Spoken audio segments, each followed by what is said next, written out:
This is Midweek Politics with Dave Pakman. Hey, welcome to Midweek Politics. It's our second show in our new studio, and the biggest difference for our video audience, Lewis, today will be that there's actually lights on in the studio. I was told last week both that it was completely dark in here and that I looked like a ghost. I still look like a ghost. There's not that much that can be done about that, but at least there's some light on, right? Right. You're a pretty pasty fellow. Well, we had a bunch of primaries just recently, just hours ago. Some of the votes are still being counted, as a matter of fact.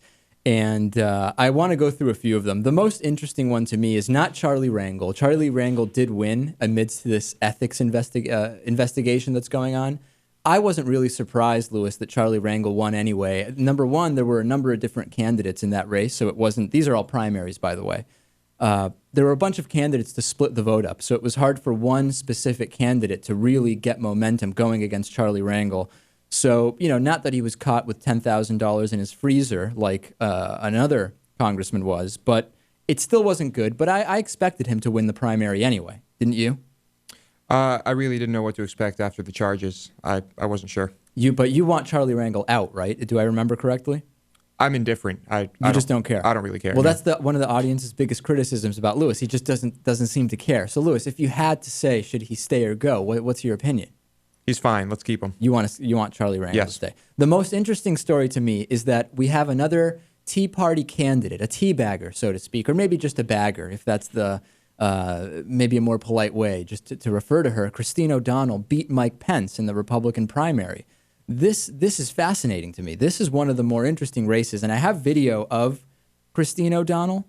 I don't really know what to think of this, but I think it's good for Democrats. We talked last week with Mike Lux about how the Tea Party may save Democrats in November, and I actually think this is a perfect example. I mean, Mike Pence looked in the polls like if he won the Republican primary yesterday, he would do very, very well in the actual election in November. Now that Christine O'Donnell has won, Christine O'Donnell, do not be confused, ladies and gentlemen. Christine O'Donnell is a bona fide Rush Limbaugh, Sarah Palin candidate. She opposes abortion. She favors gun rights. She opposes masturbation as well. That's not even something most candidates take a position on. And is it, Lewis?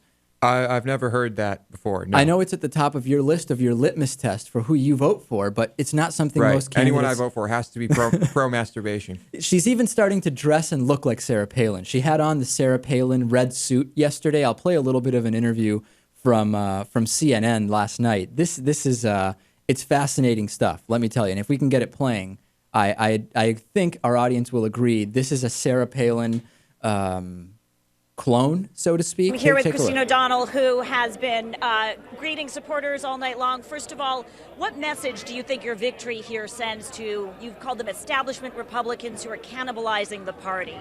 That we, the people, want our voice heard again.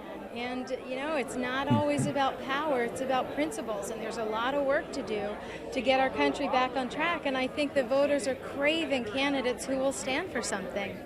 We've already been told this evening that the National Republicans, the party organization that often funds campaigns like yours, is not going to fund yours. And that many National Republicans have said simply, you cannot win in November. Do you need their money? Can you win without it? Well, good. They don't have a winning track record. But, of course, there's a greater good here, and I would love their support. But they're the same so-called experts who said that I couldn't win the primary. Okay, so that's really her voice, first of all, Lewis. We have not modified or manipulated her voice in any way, have we? No. Okay. This is the candidate that now has to face off against the Democrat. And I think, Lewis, that this is a gold mine for the Democrats. Now, I understand nobody thought that Ronald Reagan would win, and early on it seemed funny, and he won. But I think that this is great for Democrats, at least in this particular race, is it not? I mean, this woman is even Bill Kristol. This is a quote from Bill Kristol. I know Sarah Palin. I respect Sarah Palin, and with all due respect, Christine O'Donnell is no Sarah Palin. We have found a candidate that is making Sarah Palin look like a good option for elected office. That takes a lot, does it not, Lewis? I haven't heard a lot from her. Actually, all I've heard is I read an article about it, and I just heard this clip. Right. She does sound a bit more intelligent than Sarah Palin. This woman is absolutely nuts. I mean, this is an example. She's better at speaking. The Republican Party is being pushed to the not far right would be far right would be a relief from what's going on. This is an example of the absolutely kooky right. I mean, if Rand Paul, Sharron Angle, of course, rape and incest are God's plan, and Christine O'Donnell win in November, is the kooky right going to become the new normal for the Republican Party? I mean, are these types of candidates, are the Rush Limbaugh and Sarah Palin driven candidates the new normal for the Republican Party, Lewis? I don't know, but the Tea Party's picking up steam. They are, but the thing is, I don't think it's going to, it has nothing to do with Democrats. They're picking off Republican voters. And I don't know that, hey, listen, great. She won what? I think it was about roughly 55-45. I don't have it in front of me here. She won about 55-45 in a Republican primary. Democrats aren't going to vote for Christine O'Donnell. No doubt. That we can be sure of. And I have a hard time imagining that most independents, even conservative independents who like Mike Pence, a relatively moderate guy, are going to vote for Christine O'Donnell just because she is the Republican candidate. I don't see it, Lewis. Right, I doubt it. I mean, it's a disaster for the Republicans. I can't disagree with you more, or agree with you more, Lewis. And the latest polls that I'm looking at, and I'm pulling one up here that just came out, actually has now Coons, who is running now as the Democratic candidate against O'Donnell, is now up. He is now up 11 points in the latest poll against this woman, Christine O'Donnell, and he was down in hypothetical against Mike Pence polls.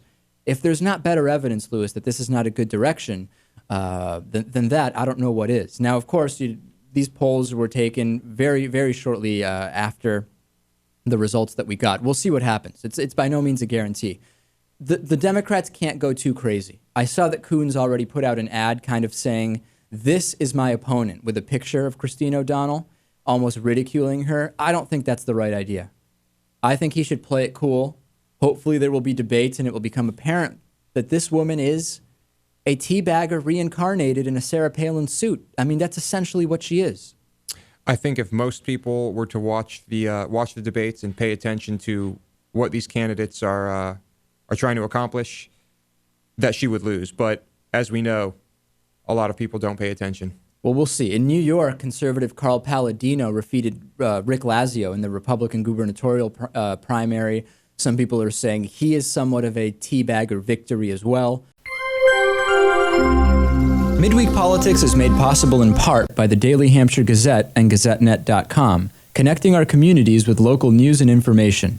By the National Priorities Project and Smith College Department of Government, hosting Congresswoman Donna Edwards on Sunday, October 3rd. More information at nationalpriorities.org. By DIF Design, specializing in custom business websites at difdesign.com. To find out more about underwriting Midweek Politics, visit midweekpolitics.com.